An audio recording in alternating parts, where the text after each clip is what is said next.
Magandang umaga sa inyong lahat. Ngayon ay ninyahan ko kayong lahat na tumayo para sa ating unang panalangin. Binibining buwan, pwede mo mapangunahan ang ating panalangin.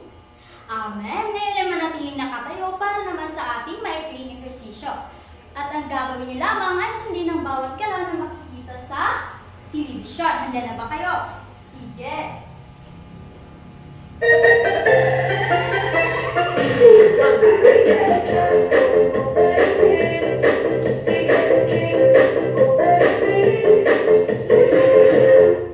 Yan na ehersisyo ba ang lahat, class? Mabuti naman kung gano'n. Ngayon ay bago kayo magpuay, pakiayos mo naman kanan ng mga upuan.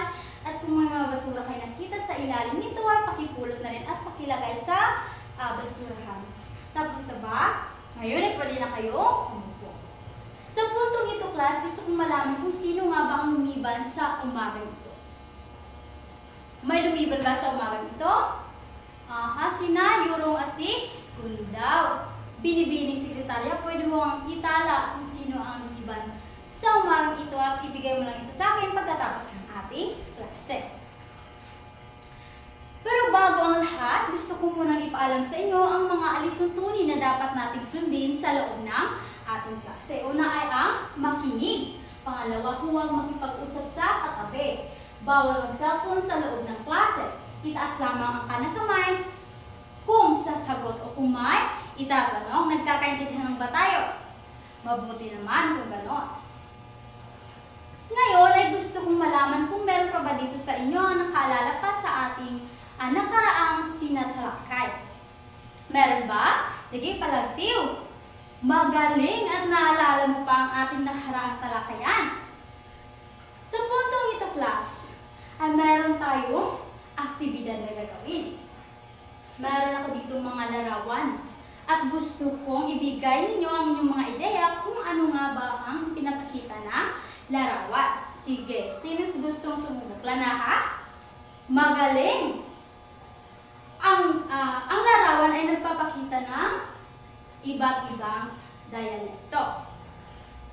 Ngayon, class, meron na ba kayong idea kung ano ang ating tatalakay sa umagang ito? Magaling! Si Bunga! Napakagaling ni si Bunga dahil alam niya talaga kung ano ang ating tatalakayan ngayong umaga.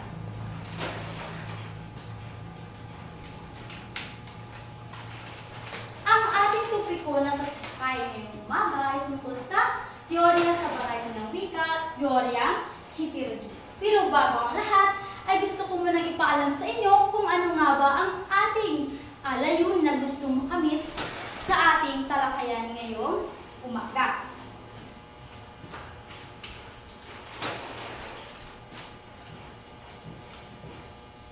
Sige, pakibasa ng sabay-sabay. Maraming salamat.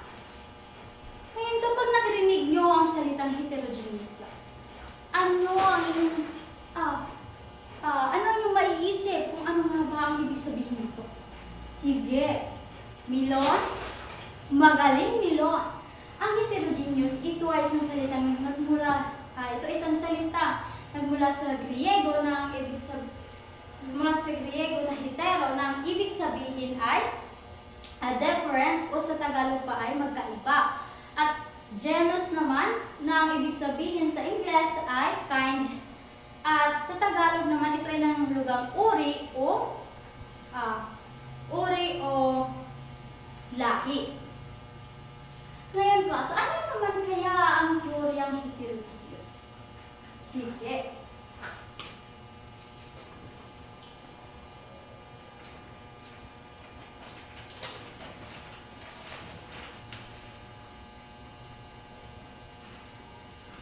Pakibasa ng sabay-sabay kung ano nga ba ang teoryang heterogeneous.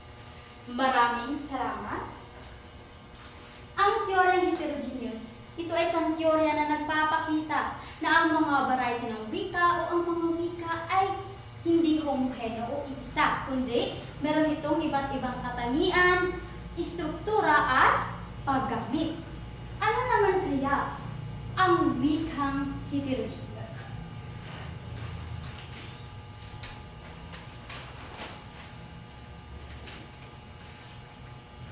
Sino gustong bumasa? Sige, akap.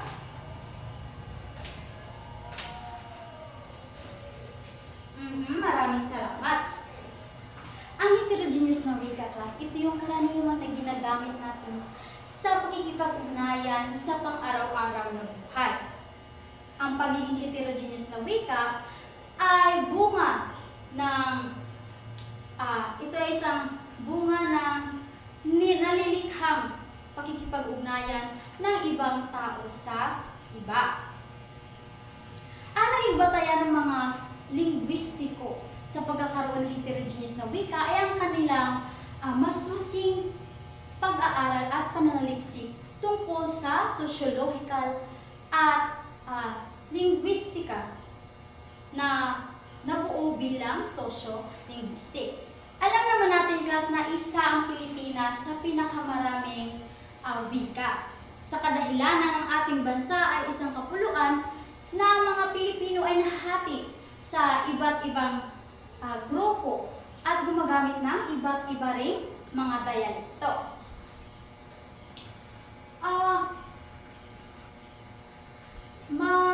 Maihahambing natin na isa ring heterogeneous na wika ang mga wikang hindi formal at nabuo lamang ng mga salita sa pamamagitan ng iba't ibang grupo sa ating komunidad o sa ating lipunan.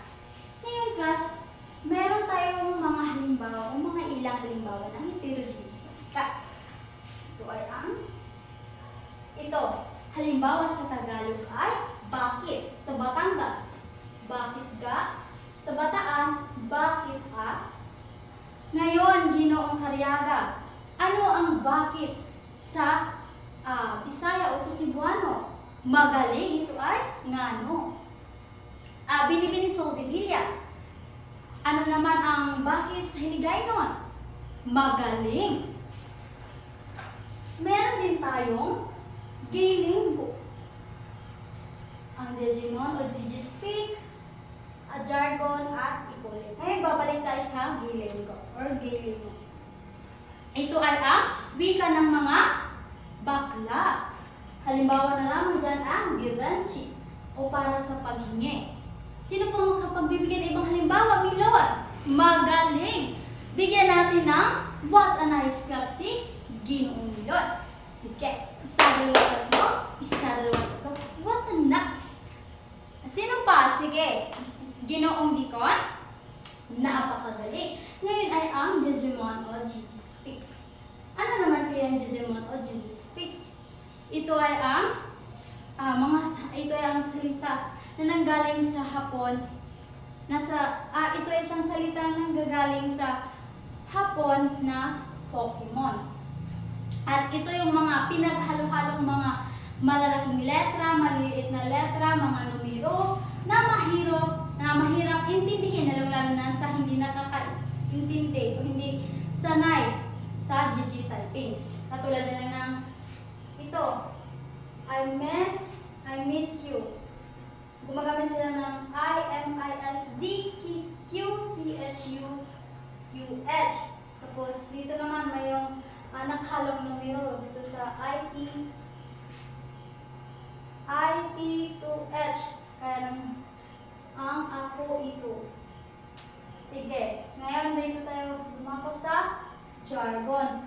Alam naman natin na ang jargon, ito ay ang bokabularyo na mapangkat ng gawain katulad nila ng abogado. Ang kanilang pinag-uusapan na ng mga exhibit at i-compare na ano pa, sino pang gustong guro. Yung mga guro, di ba, yung kanilang pinag-uusapan na yung mga chalk, libro, mga lesson plan, ganon. Ngayon naman sa i-collect. Ano naman kaya i-collect? Sige, katubis. Magaling ang i-collect. Ito yung wikang ating natutunan sa ating pamilya o sa ating tahanan. Katulad na lamang ng mga mamita, lulagets, papsi, mamshi, sino pa makapagbibigay ng ibang halimbawa? Sige, si Bunga. Magaling yung father, yung der pa. Ano pa? At kahit, at marami pa. Ngayon, naiintindihan lang ba, class, kung ano ang heterogeneous na wika o ang teorya ng heterogeneous? Magaling. Ngayon, tayo ay magkakaroon na ng pangkatang gawain. Papangkatin kayo sa 3 grupo. Magbilang dito mula 1 hanggang 3, akab. Tapos na ba, class? Ngayon ay pumunta na kayo sa inyong kagrupo. Dito ang unang grupo, pangalawa at yung pangatlo na nasa alikuran. Ngayon ang gagawin ninyo ay gumawa kayo ng pagsasadula. Makinig, huwag maingay. Gumawa kayo ng pagsasadula, tula at awit na gamit ang mga iba't ibang wika o mga heterogeneous na wika, yung mga yung tinalakay natin kanina, pwede kayong kumuha doon. Ang unang grupo ang siyang magsasadula, pangalawang grupo ay siyang tutula, at ang pangatlong grupo naman ay siyang aawit. Bali sa pag-awit, bali 2 talata lang ang inyong gagawin, at sa tula naman ang inyong gagawin, pangalawang pangkat ay ang 2 talata lang din. Ngayon, nabigyan ko lamang kayo ng nandito pala ang inyong mga pamantayan sa pagsasadula, pamantayan sa inyong tula, at pamantayan sa awit. Ngayon, bibigyan ko lamang kayo ng 5 minuto sa paghanda at 3 minuto sa pagpresenta. Sige, ang oras nyo ay magsisimula na. Tapos na ang inyong 5 minuto at ang unang grupo ay siyang magpapakita ng kanilang presentasyon. Unang grupo, magaling, bigyan natin ng aling Dunisha clap ang unang grupo. 1, 2, 3, 1, 2, 3, very good, very good, very good. Ngayon naman sa pangalawang grupo, napakagaling na ikalawang grupo, bigyan natin sila ng baby shark clap. Alam niyo ba ang baby shark clap, class? Ganito lang. 1, 2, 3, 1, 2, 3, baby shark, tuturu, baby shark, tuturu, baby shark, tuturu, baby shark. Ayan, ang huling grupo. Pumunta sa harap. Napakagaling na ikatlong grupo, bigyan natin sila ng bird clap. 1, 2, 3, 1, 2, 3. Tweet, tweet, tweet, tweet. Ngayon, gusto niyo bang malaman, class, kung ano ang inyong mga markang nakuha? Sige, makinig ng mabuti. Ang unang grupo ay nakakuha ng 47 puntos. Medyo nakulangan lang ako sa kanilang, kulangan sila sa pagkakaisa. Ang pangalawa naman ay nakakuha ng 48 puntos. Palakpakan natin. Medyo konti na lang. Kulang sila sa, medyo konti lang sila sa kooperasyon. Konti lang naman. At ang pangatlong grupo ay nakakuha ng 50 puntos. Nakakuha sila ng perfect score dahil nakuha nila ang lahat ng pamantayan. Ngayon, dahil alam kong marami na kayo natutunan upang masukat talaga ang inyong mga kaalaman ay ako. Ay meron na namang mga katanungan sa inyo. Meron ako dito isang kahon. At sa loob ng kahon ito ay ang inyong mga pangalan. At bubunot lang ako dito ng pangalan. Kung sino mas swerteng mabunot ay siya ang aking pasasagutin. Okay, si Ignacio. Ignacio, narito yung katanungan. Ito ay nangangahulugang wika na nagmula sa iba't ibang lugar, grupo, at pangangailangan sa paggamit ito. Ano kaya ito? Magaling, ito ay ang heterogeneous na wika. Ngayon naman, para sa panghuling katanungan, sino kaya? Binibining Elijah. Sige, tumayo ka. Narito ang inyong katanungan. Bilang isang mag-aaral, paano mo mapapahalagahan ang teorya sa variety ng wika, teorya ng literature sa iyong pang-araw-araw na pumuhay? Napakagaling! Palakpakan naman natin si Binibining Ilacho. At para mas masukat pa talaga ng mas malalim ang inyong mga natutunan, ay meron ako ditong inihandang maikling pasusulit. Bibigyan. Sige, pakibasa ang kanto. Maraming salamat. Bibigyan ko lamang kayo ng 5 minuto sa pagsagot. Tapos na ang inyong 5 minuto, class. Pakipasa na yung mga papel dito sa harap. At ako na ang magwawas dito. At para naman sa inyong pagbaon, ay narito ang inyong assignment. Sige, pakibasa ng sabay-sabay. Naintindihan lang ba, class? Ngayon ay magsitayo ang lahat. Paalam na, class. Ano man? Sama, lakaw dito, puli dito.